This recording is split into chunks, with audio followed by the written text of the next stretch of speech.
Harold Shipman, a seemingly ordinary general practitioner from Hyde, Greater Manchester, became one of Britain's most prolific serial killers. His crimes shocked the nation and cast a long shadow over the medical profession. Shipman, entrusted with the well-being of his patients, betrayed that trust in the most horrific way imaginable. He used his position to murder hundreds of people over 2 decades. This is the story of how a doctor became a killer, how his crimes went undetected for so long, and the impact his case had on the British healthcare system. It is a chilling reminder of the importance of vigilance, transparency, and the sanctity of trust between doctor and patient. Shipman's case continues to fascinate and horrify, serving as a stark warning about the potential for evil lurking beneath a veneer of respectability. Harold Frederick Shipman was born in 1946 in Nottingham, England, into a working-class family. He was a bright child who excelled in school, harbouring ambitions of a career in medicine. Shipman's mother, a strong influence in his life, instilled in him a sense of ambition and the importance of hard work. However, tragedy struck early in Shipman's life when his mother succumbed to lung cancer. He witnessed her suffering firsthand, becoming familiar with the effects of morphine used to alleviate her pain. Some speculate that this experience had a profound impact on him, possibly sparking a morbid fascination with death and dying. Despite the tragedy, Shipman remained focused on his studies, gaining admission to medical school and seemingly on a path to a respectable career. Shipman graduated from medical school and began his career as a general practitioner in 1970. He initially worked in Todmorden, Yorkshire, before moving to Hyde in 1977. He quickly established himself as a well-respected and trusted figure within the community. Patients described him as a charming and attentive doctor, someone who genuinely seemed to care for their well-being. However, beneath the surface of a dedicated physician, unsettling patterns began to emerge. Shipman developed an unusual habit of making house calls, often late in the day, and particularly to elderly patients living alone. He also demonstrated a keen interest in pain management, readily prescribing diamorphine, a powerful opioid, to his patients. These early warning signs, though seemingly innocuous at the time, would later become chilling hallmarks of his murderous scheme. Shipman's crimes were as calculated as they were callous. He preyed on the most vulnerable members of society, elderly, often frail individuals living alone. He would visit his victims in their homes, gaining their trust and exploiting their vulnerability. Shipman then administered lethal doses of diamorphine, disguised as pain relief, causing their deaths. To cover his tracks, Shipman falsified medical records, making the deaths appear natural. He often recorded fabricated illnesses on death certificates, listing causes like old age or heart failure. His position as a doctor granted him access to drugs and the authority to certify deaths, making his crimes incredibly difficult to detect. For years, Shipman operated with chilling impunity, his murderous acts hidden in plain sight. Unmasking a killer, the investigation and disturbing discoveries. The investigation into Harold Shipman's crimes began with a spark of suspicion. In 1998, Dr. Linda Reynolds, a local doctor, noticed an unusually high death rate among Shipman's patients, particularly elderly women. She also found it suspicious that many of these deaths occurred at home and involved diamorphine overdoses. Dr. Reynolds, deeply concerned, reported her findings to the police.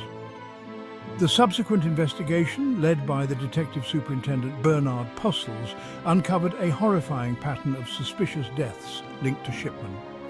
Exhumations of several bodies revealed lethal doses of diamorphine. The investigation also revealed Shipman's history of forging medical records and his peculiar habit of visiting victims shortly before their deaths. Justice served Shipman's trial and life sentence. The weight of evidence against Harold Shipman was overwhelming. His trial began in October 1999 at Preston Crown Court, captivating the nation and sending shockwaves through the medical community. The prosecution presented a meticulous case, detailing Shipman's modus operandi, the forged medical records, and the chillingly high number of deaths among his patients. In January 2000, the jury found Shipman guilty of 15 counts of murder and 1 count of forgery. He was sentenced to 15 consecutive life sentences without the possibility of parole. The judge, Mr. Justice Forbes, described Shipman as a danger to the public and his crimes as wicked crimes. Shipman, who maintained his innocence throughout the trial, never expressed remorse for his actions.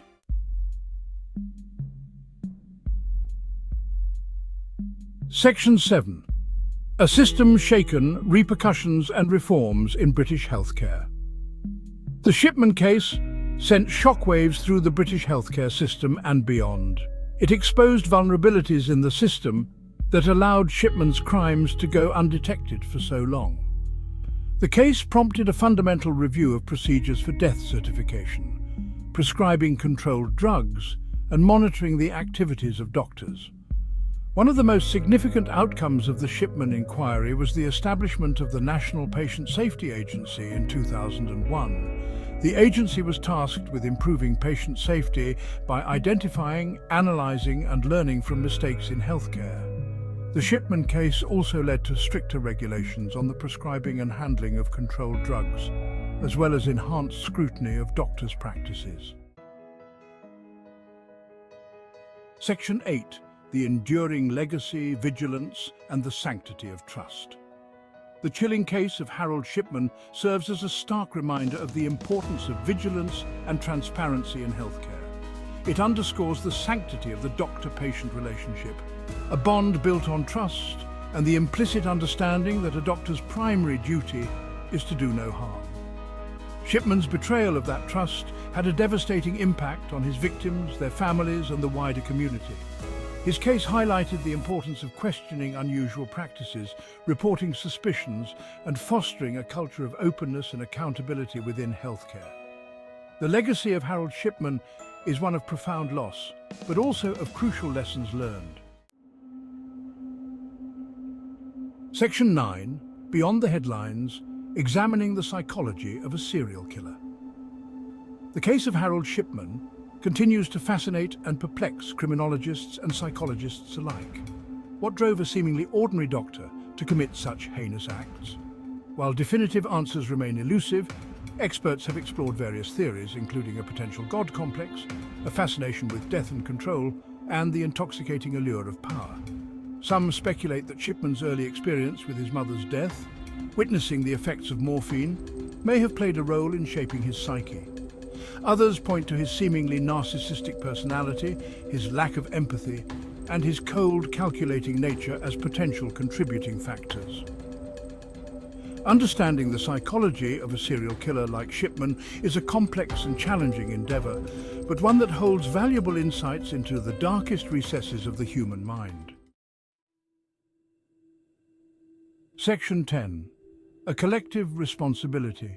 Safeguarding trust in the medical profession. The crimes of Harold Shipman were the actions of one individual, but their impact resonated far beyond the immediate victims and their families. The case eroded public trust in the medical profession, forcing a collective reckoning with the potential for evil to lurk even in the most respected of professions. In the aftermath of Shipman, it became clear that safeguarding trust in healthcare is a collective responsibility. It requires vigilance from medical professionals, robust oversight from regulatory bodies, and a willingness from individuals to report any suspicions or concerns. The memory of Harold Shipman serves as a chilling reminder that evil can wear many faces, and that protecting the vulnerable demands constant vigilance and unwavering commitment to the highest